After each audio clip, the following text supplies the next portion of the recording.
Selamat siang. Ini VT nomor 137 ya. Ini VT yang paling mahal di antara VT-VT saya. Manusia itu diperbudak oleh uang. Itu adalah sistem keuangan itu membuat Anda diperbudak oleh uang.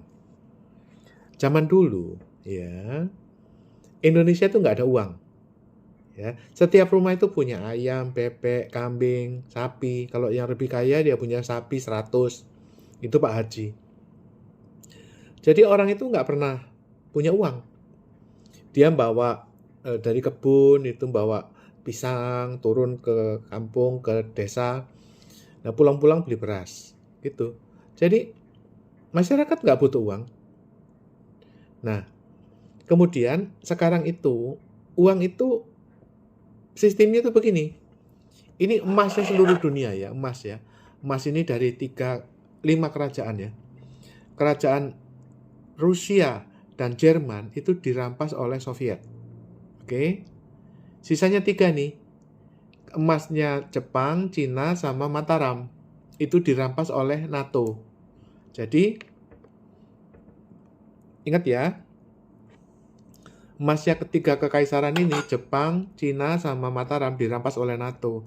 Nah, sekarang uang itu dibuat dari US dollar sebagai mata uang dunia.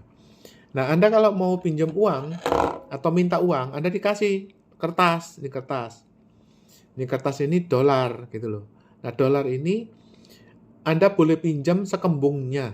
Oleh karena itu di Indonesia itu setiap hari ada kredit 3 triliun rupiah per hari. Ya. Kalau hari ini katakanlah misalnya si A ya, besok si B, besok si C, masing-masing 3 triliun.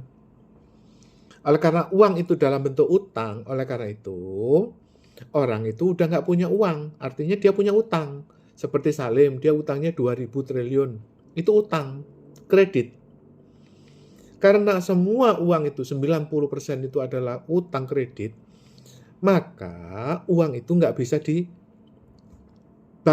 gitu loh. Kalau dulu orang punya duit 100 triliun itu kan duit simpanan ya. Sekarang kan nggak, itu kredit. Nah kalau kredit, bagaimana? Saya punya utang misalnya 5 miliar. Bagaimana utang saya ini saya kasih kepada tetangga? Apa tetangga mau bayar utangnya? Kan enggak. Oleh karena itu, ya utang itu akhirnya disimpan di dalam pribadinya masing-masing. Ada orang punya utang 1.000 triliun ya dikembungi sampai mati ya. Dia tanggung utangnya itu. Dia nggak bisa bagikan lagi kepada tetangganya. Itu loh intinya uang itu. Oleh karena itu, Anda jangan terjebak oleh sistem uang. Gini deh ya. Gini deh.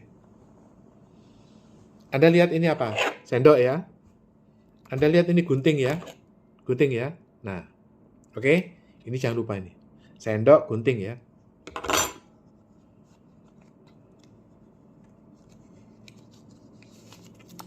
Saya jarang mengajarkan pakai uang. Tapi hanya kali ini saya ajarkan Anda uang. Ini apa? Gunting. Ini apa? Sendok. Ini apa? Uang kan? Ya. Nah, Anda harus memikirkan kalau Anda ingin menguasai uang, Anda harus hapus kata uang ini. Uang dicoret, digantilah menjadi pahala, uang itu menjadi jasa, uang dicoret menjadi upah, uang dicoret jadi power. Saya itu nggak peduli uang. Ada uang 10.000, 100.000, 100 triliun, saya anggap nggak ada. Out. Ya, saya mikirnya ini power, ini jasa, ini upah. Gitu loh. Jadi, kalau kamu mau kerja, ya kamu cari upah. Gitu loh. Kalau kamu mau jadi guru seperti saya, dosen, kamu cari jasa. Kalau kamu mau bantuin orang jadi gubernur, ya kamu jadi power. Gitu loh. Ini nggak ada ini. Ini out. Sekali kamu memikirkan uang, kamu udah langsung blunder. Kenapa? Karena uang kamu itu 10.000, uangnya Salim itu 100 triliun. Kelenger kamu. Jadi, begitu dengar uang, itu langsung coret. Ceret gitu loh. Coret langsung. Ganti aja. Gini aja lah. Uang itu diganti, coret ya. Diganti aja unyil gitu aja lah. Ya.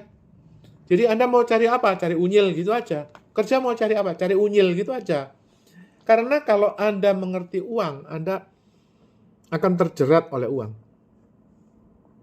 Maka dari itu, Anda bertanya, loh Pak Gun itu ngasih kuliah edukasi ilmu ekonomi politik itu nyari uang apa? Cari apa? Saya nggak mengenal uang.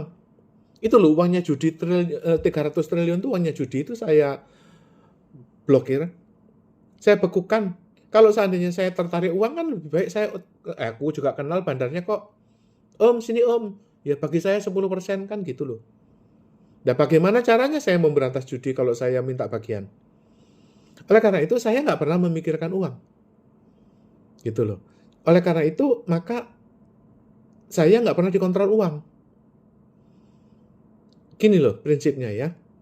Kamu punya pacar nggak? Kalau kamu punya pacar, kamu kan sulit mengatur pacar ya kan?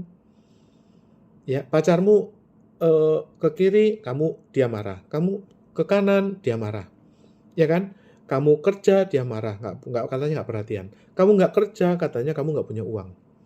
Jadi, kamu dikendalikan oleh pacarmu. Kenapa? Karena kamu punya keinginan, kamu punya kehendak, kamu punya kepentingan terhadap pacarmu. Makanya kalau saya nggak punya pacar ya saya nggak peduli. Gitu loh. Oleh karena itu saya bisa mengendalikan cewek. Kalau misalnya cewek mau ketemu ya ketemu aja. Gitu loh. Paling nanti ya dia buka-buka paha, buka-buka BH, ya toh? Gitu loh. Tapi saya nggak terpengaruh. Oleh karena itu ketika dia misalnya, Om, kirim dong 500 gitu. Kamu 500 baru dibuka aja BH sebelah. Udah 500 aja. Saya nggak terpengaruh gitu loh. Seperti saya nggak terpengaruh uang. Makanya ketika konglomerat itu rugi 200 triliun, karena saya bekukan uangnya, ya saya nggak mikirin itu uang berapa. Mau 200 perak, 200 ribu, 200 triliun, emang gue pikirin. Saya nggak pernah memikirkan uang. Oleh karena itu saya bisa mengendalikan uang. Contohnya ya, itu saya dipanggil oleh bos judi ya, bandar judi, saya ditanya-tanya, itu siapa yang membekukan uangnya? Saya jelasin. Gitu loh. Karena saya jelasin, dia nggak bisa mengendalikan saya. Saya nggak kepengen uangnya dia. Gitu loh. Akhirnya apa? Akhirnya dia nggak jadi bunuh saya. Ya percuma nih wong edan ini. Jadi dia nggak berani untuk membunuh saya. Karena apa?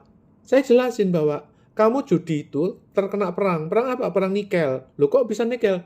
Iya, Indonesia itu ekspor nikel, menyelundupkan nikel ke China. Sehingga China itu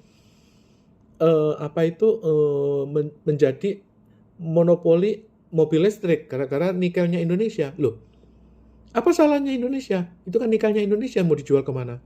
Aku bilang iya, tapi akibat dari ekspor nikel itu Indonesia diberi utang gelap Cina, hidden debt China, yang tidak tercatat oleh BI. Nah, itu melanggar undang-undang BI, maka ancamannya adalah presiden dipidana. Loh, apa kaitannya dengan judi? Loh, saya bilang gini loh, ya pokoknya modus utang gelap Cina ini adalah biang keroknya itu adalah Xi Jinping. Dan mafia judi, mafia tambang timah itu satu kampung trio Fujian dengan Xi Jinping.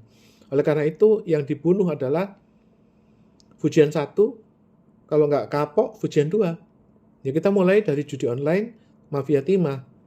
Ya kan? Naik kelas lagi Fujian 1 itu pantai Pulau Indah Kapok. Ya, Fujian 2 siapa? Bekasi sonoan dikit gitu loh. Itu targetnya apa? Targetnya Xi Jinping Fujian 3 gitu. Langsung dia ngeper. Waduh, gitu. Dia kan mafia judi, tapi bosnya kan itu Pulau Indah Kapuk. Kalau berani dia masih ngelawan, Pulau Indah Kapuk saya bekukan. Karena apa? Karena dia menampung dana judi. Itu aja, kecuali kalau insaf. Nah, akhirnya mereka mematikan pusat data nasional. Ya saya bilang aja, kalau pusat data nasional ini nggak diberesin, ya lihat aja nanti Pulau Indah Kapuk itu mati lampu.